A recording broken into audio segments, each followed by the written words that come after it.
Hello दोस्तों। आज मैं आपके लिए रियल एनालिसिस में एक और टेस्ट लेके आया हूँ जिसका नाम है रेशियो टेस्ट और दूसरा है रूट टेस्ट। ठीक है। इससे पहले वाली वीडियो में हमने पी टेस्ट और अल्टरनेटिव टेस्ट के बारे में बात की थी। अगर आपने वो वीडियो नहीं देखा तो आप उसे भी ज़रूर देखिए क्योंकि आपके बहुत काम आने वाला है। ठीक है।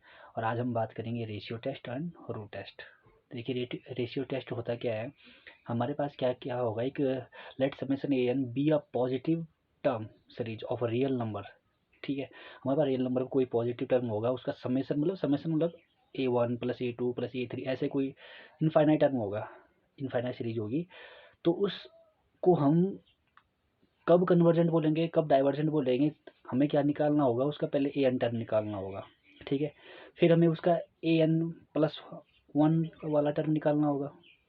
जब मैं इन दोनों का ये निकाल लूँगा, limit n tends to infinity an+1/an equal to, अगर मेरा फाइनाइट कोई वैल्यू आती है तो उस फाइनाइट वैल्यू को हमें कंपैरिजन करना होता है 1 से। अगर मेरी वो वैल्यू, ये वाली वैल्यू, अगर मैं इस वाली वैल्यू को फाइंड कर लेता हूँ, अगर ये वाली वैल्यू मेरी एल 1 से क्या आती है, छोटी आती है, तो मेरी जो वैल्यू, जो मेरी सीरीज होगी वो क्या होगी, कन्वर्जेंट होगी। और यदि अगर मेरी ये वैल्यू 1 से बड़ी आती है, एल की वैल्यू 1 से बड़ी आती है, तो ये मेरी सीरीज क्या हो जाएगी, डाइवर्जेंट हो जाएगी। और एल अगर ये इक्वल होता है 1 के, मतलब ये जो हमारी वैल्यू होती है सेम होती है 1, या दोनों इक्वल हो जाती है आपस में, तो हमारी जो सीरीज हो जाएगी वो क्या हो जाएगा, फेल हो जाएगा, टेस्ट फेल हो जाएगा। इसको हम ऐसे भी लिख सकते हैं, यहाँ लिखा हुआ an+1/an, यहाँ हमने उल्टा कर रखा है, तो सारे जो टेस्ट है वो उल्टे हो जाएंगे। यहाँ कन्वर्जेंट कब होगा, जब वैल्यू क्या हो जाएगी, 1 से बड़ी हो जाएगी। डाइवर्जेंट कब होगा, जब 1 से छोटी हो जाएगी। ठीक है। तो ये सब आप तब समझेंगे जब इससे रिलेटेड कुछ एग्जाम्पल करेंगे। चलो इससे रिलेटेड कुछ एग्जाम्पल करते हैं, तब आपके समझ में आएगा। ठीक है।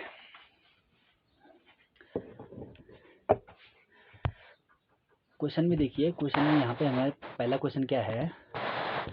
ठीक है। पहले क्वेश्चन में दे रखा है हमारे पास कि कोई टेस्ट सीरीज है, the test series factorial 1/1 factorial 2/2² plus factorial 3/3 का होल क्यूब, हमारे पास ये सीरीज है। ठीक है। मैंने क्या कहा था, पहले हमें क्या निकालना है, उसका ए एन निकालना है। तो ए एन निकालने के लिए क्या करना पड़ेगा, हमें तो इसका अंतिम टर्म पता होना चाहिए ना, लास्ट टर्म पता होना चाहिए। हमें नहीं पता, एज्यूम कर लेते हैं, हमें इसी से बनाना पड़ेगा।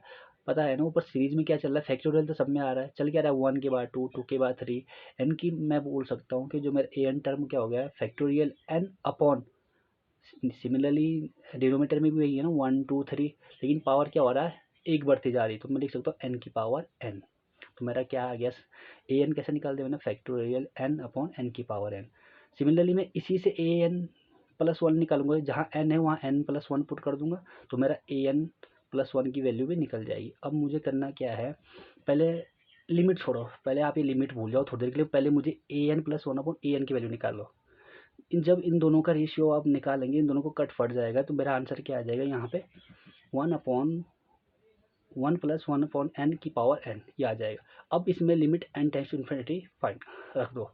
मैंने क्या कर दिया, limit n tends to infinity रख दिया, तो जो मेरी ये वाली वैल्यू होती है ना, 1+1/n की पावर n, हमेशा e के इक्वल होती है। तो मैं इसे लिख सकता हूँ 1/e, और 1/e की वैल्यू क्या होती है हमारी, 1 से छोटी होती है, क्योंकि जो e होता है ना, ये e समथिंग होता है 0.27 के समथिंग। तो मैं 0.27 का डिवाइड दूंगा 1 में, तो डेफिनेटली 1 से कम ही आएगा, तो इसका मतलब मेरी जो सीरीज है वो कन्वर्जेंट है, कन्वर्जेंट है। ठीक है। तो ये पहला वाला क्वेश्चन आप देख सकते हैं कि कैसे हुआ। ठीक है। दूसरे क्वेश्चन के बारे में बात करेंगे।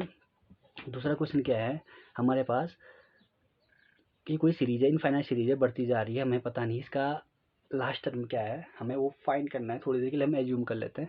ठीक है। तो मैंने ए एन क्या कर दिया, हम पता है ना यहाँ क्या चल रहा है, 2 3 4 चल रहा है, बढ़ता जा रहा है, एक एक बढ़ता जा रहा है, तो मैं इसे क्या लिख सकता हूँ, एन। जब एन की जगह 1 पुट करूँगा तो 1 की पावर पी, एन की जगह 2 पुट करूँगा तो 2 की पावर पी, सिमिलरली नीचे एन फैक्टोरियल आ जाएगा। अब मुझे क्या निकालना है, ए n+1 टर्म निकालना है इसका, तो मैं n की जगह n+1 पुट कर दूँ, तो मेरा ए वाला टर्म निकल जाएगा। ठीक है। अब मुझे निकालना क्या, पहले an/n+1, पहले ये निकालना है, फिर लिमिट रखूँगा। तो पहले ए एन रख दिया, मैंने रख दिया एन की power p upon n factorial into n+1 factorial upon n+1 का 1 की पावर p। ये कैसे किया, ये कैसे हुआ, जब ये हम इसका क्या हो जाएगा, रिवर्स ले जाएगा, ये उल्टा हो जाएगा, क्योंकि ये अपॉन में ना ऊपर जाएगा, तो ये उल्टा हो जाएगा इसका। ठीक है। तो यहाँ मैं n+1 फैक्टोरियल के कैसे लिख सकता हूँ मैं, n plus one into n factorial लिख सकता हूँ उसे, जब इसे खोलते तो ऐसा आएगा, ठीक है। तो एन फैक्टोरियल से एन फैक्टोरियल कैंसिल हो गया, बचा क्या, एन की power P upon n plus one की पावर पी इंटू में यहाँ क्या ऊपर एन प्लस वन। अभी देखो यहाँ पे नीचे पावर में क्या है पी, तो मैं यहाँ से क्या लूँगा, एन कॉमन लूँगा तो एन की पावर पी भी कॉमन आ जाएगी ना, क्योंकि एन कॉमन लूँगा तो एन के साथ पी भी तो है पावर, तो एन की पावर पी कॉमन आ गया, अंदर क्या बचा one plus one upon n की पावर पी, तो एन की पावर पी से पी कैंसिल हो गया, मुझे क्या मिला n plus one upon one plus n की पावर वन अपॉन एन की पावर पी। अब मुझे मैंने क्या कहा, जब ये निकल जाता है हमारा a n upon a n plus one, तो मैं क्या करूँगा लिमिट में n tends to infinity put कर दूंगा मैं। अब करो यहाँ पे रेशियो टेस्ट लगाओ, एन की जगह क्या कर दो, n tends to infinity, n की जगह इन्फिनिटी पुट कर दो तो मेरा आंसर क्या आ जाएगा इन्फिनिटी। यहाँ ऊपर क्या एन प्लस वन, इन्फिनिटी के साथ कुछ भी ऐड करो सब्ट्रैक्ट करो मल्टीप्लाई करो वो हमेशा क्या आएगा इन्फिनिटी ही देगा। सिमिलरली लीजिए वन अपॉन इन्फिनिटी क्या हो गया जीरो, तो वन प्लस जीरो क्या हो जाएगी जीरो, तो मैं डिवाइड दूंगा तो इन्फिनिटी तो आ जाएगा, तो इन्फिनिटी हमेशा क्या होता है वन से बड़ा होता है, इसका मतलब हमारी सीरीज जो क्या है वो डाइवर्जेंट है, ठीक है। तो आपको ये दो एग्जांपल मैंने करवा दिया, आप इसे देख सकते हैं कि हमने इसे कैसे किया, ठीक है।